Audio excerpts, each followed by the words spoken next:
I spent 3,000 hours editing. The first time I saw Transcript, I was both extremely mad and extremely happy because I used to do it by hand. Now it's automated like crazy by AI, and we can pump out content that is able to be catering to a whole new audience that wouldn't have been accessible before to nonprofits with limited budget and limited resources.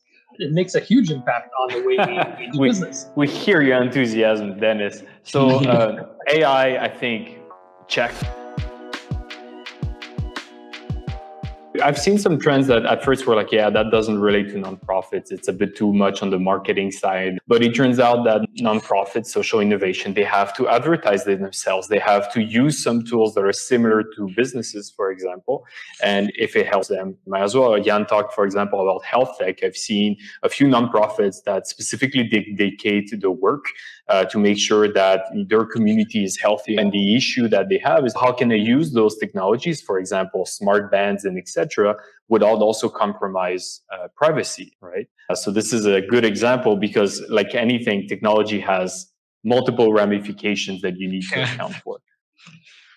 So what comes in mind to you, Timothy? There's kind of two reasons why everything is maybe feels like it's happening so suddenly. You touched upon some of the political issues that are going on in the world today, whether it's war, whether it's the politics of Roe v. Wade, all of these kind of things that are driving communities and nonprofits to mobilize, sometimes under really short notice, and they have to implement something big quickly.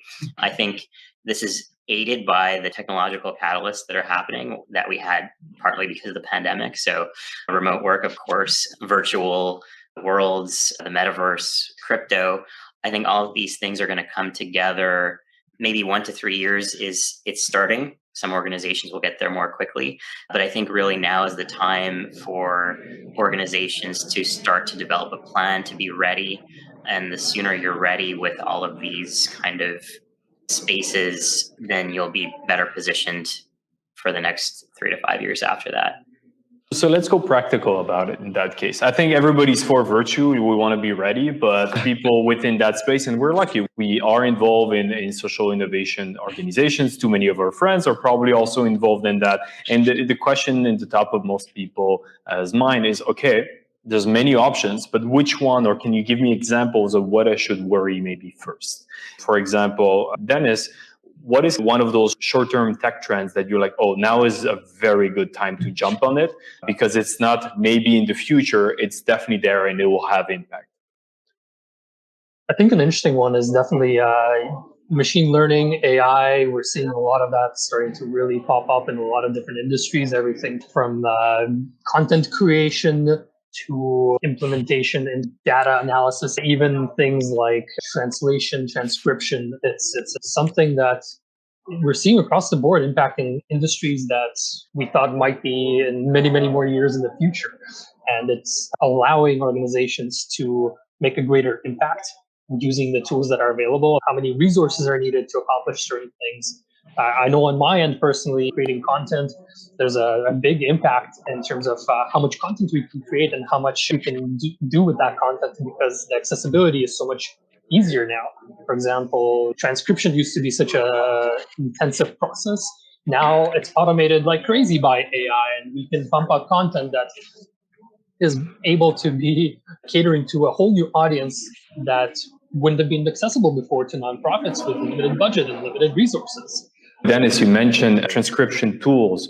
Since we're on the topic, I just want to shoot a few examples because I know people in the nonprofit space and social innovation, they're like, cool, AI, I've been hearing about it, but I don't do AI. You don't do AI. What do we talk about? Let's give a few examples. Dennis, what are the few tools that right now you can probably recommend or listeners to take a look at? Even just a few short months ago, they were limited in number of tools. So we were using Descript a lot. That's a fantastic tool. There's free versions. It's very, very accessible to help you transcribe a video automatically and then edit based on the transcript, rather than trying to chop video and then time it all perfectly. You delete some words and suddenly, bam, the video itself is edited to that specific piece. But I recently started seeing this implemented in stuff like Adobe Premiere Pro. Now transcription's available there. different languages. There's platforms that I came across recently online that even do French transcription as well. It's Nice. multiplying at a very rapid pace. The accessibility to these tools is getting very, very good. So it makes sense in terms of creating content, but it also makes sense in terms of accessibility. Not everybody is familiar with the language. So suddenly you can translate in different language. Not everybody knows how to edit. The fact you have a transcript and you can delete a sentence and that's it, that's your edit. Hey, I come from the world of video editing. I spent 3,000 hours editing. The first time I saw transcript, I was both extremely mad and extremely happy because I used to do it by hand.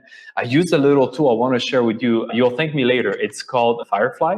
Invite Firefly to a meeting, like you will invite just any email, and it sends you a recap with who said what. And they're even pushing in terms of every time somebody talks about actionable items, it will highlight it. Hey, this was the job of someone, and not the most fun job. I don't know if you ever have been on like that kind of duty. It's not the most fun part of when you're in a board and just transcribe the logs and etc. This is a simple example of AI for creating content, for promoting accessibility, and for accountability at the same time. Firefly is free. Transcript costs like less than $20 a month, but it will save you, I think, Dennis, you can confirm, hours of editing. Mm-hmm.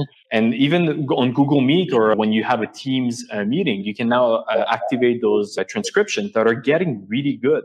So that means as an organization, you can suddenly start maybe having multiple versions of your content in different languages, for example, or even if you only do one language, at least have it more accessible because it's readable. It actually makes such a big impact. Like, I haven't heard about Firefly, but the one that I've been using is TLDV.